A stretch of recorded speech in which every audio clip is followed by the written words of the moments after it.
How's it going, everybody? My name is B and welcome back to your altcoins. Today, we're going to talk about the crypto news, which means welcome back to What the FUD. Cryptocurrency markets today is at a market cap of $541 billion. There's a lot of green in the past 24 hours, which is very encouraging to everyone in the crypto market. Some things are even green in the past 7 days. Ripple up 10% in the past 7 days. Stellar up 12% in the past 7 days. EOS up 27% in the past 7 days. And on and on. Tron doing pretty good over the past week. Icon also doing very well. Let's get into the news, shall we? Markets stir after media re-reports South Korea's anonymous trading ban, known since December.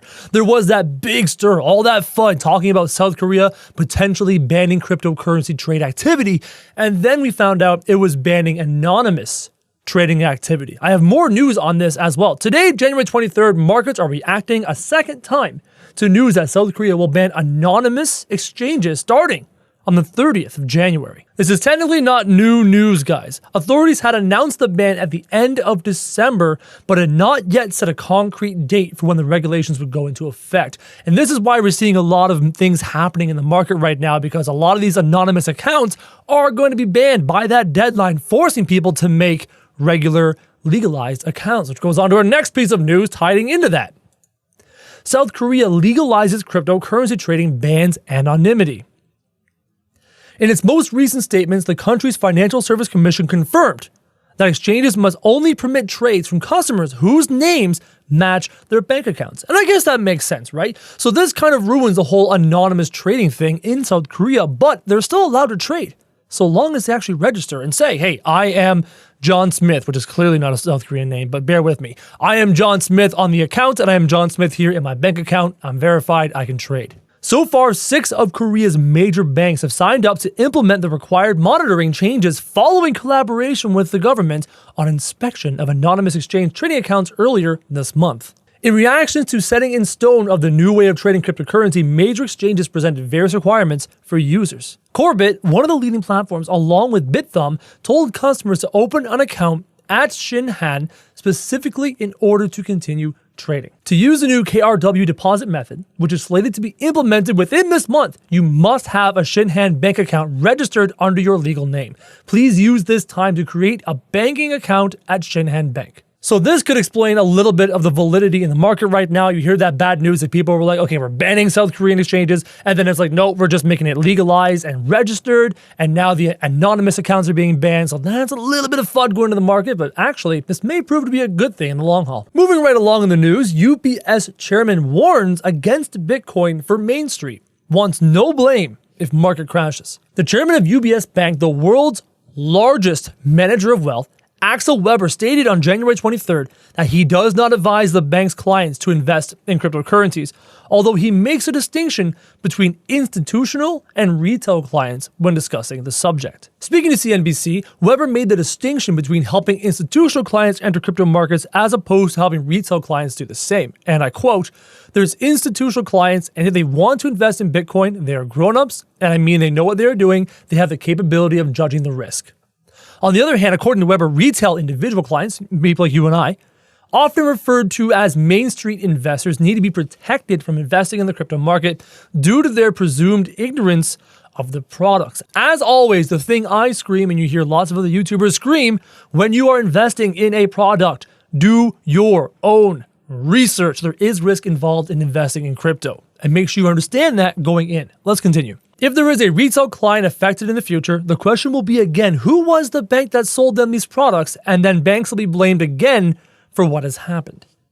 This is why they're telling us average people to be careful how you invest and not blame the banks. Moving right along into some good news, Coinbase overshoots 2017 revenue goal by 66%, making $1 billion.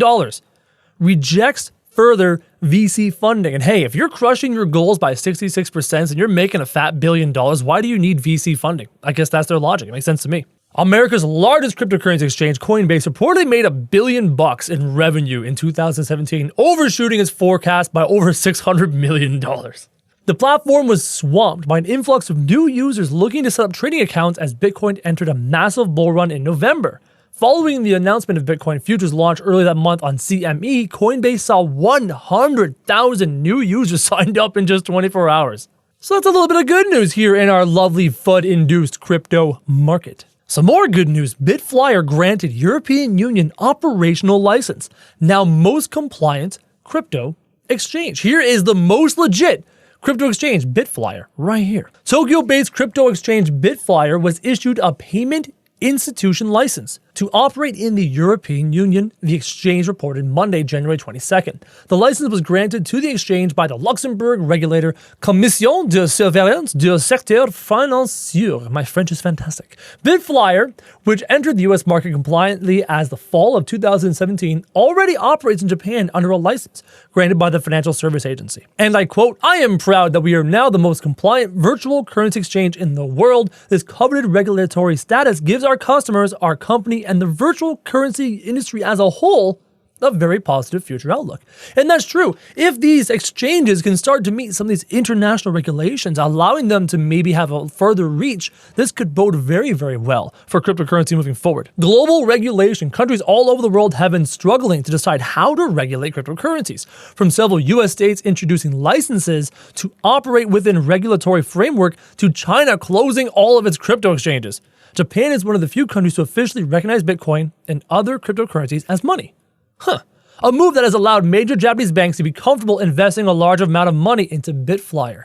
Moving right along to another piece of news, which is very interesting. Huobi, the exchange that many of you are familiar with, offers platform utility token. Huobi is offering a Binance token, not an ICO. Keep that in mind. This is not an ICO.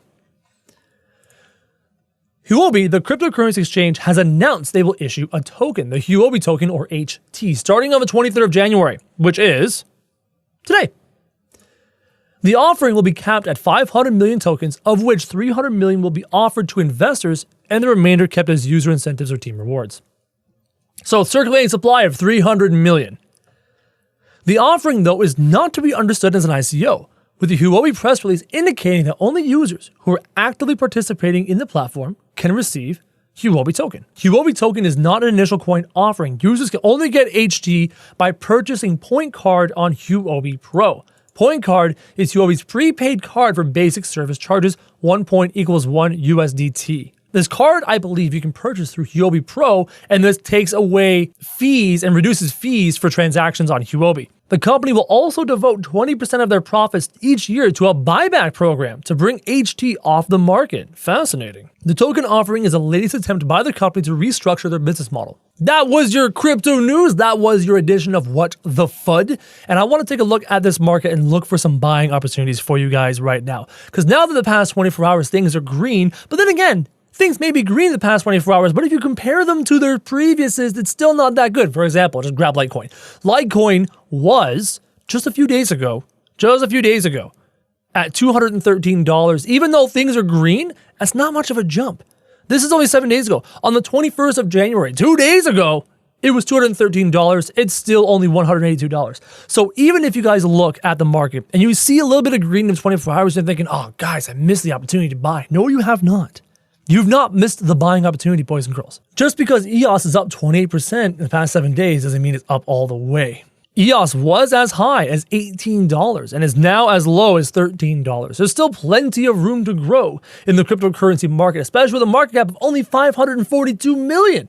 This market cap, if you remember, this market cap used to be 832 billion. And it was up to 628 this January. In January, just a few days ago, this was up to 633, and we're only at 540. We're still down $100 billion in the market since halfway through January. So don't be afraid to invest. There's plenty of opportunity to do your investing right now. And don't worry, I'll have more videos for you today speaking about a couple things I'm looking at into investing. Because as you know, my fiat is just days away. I am so excited. And as always, thank you very much for watching.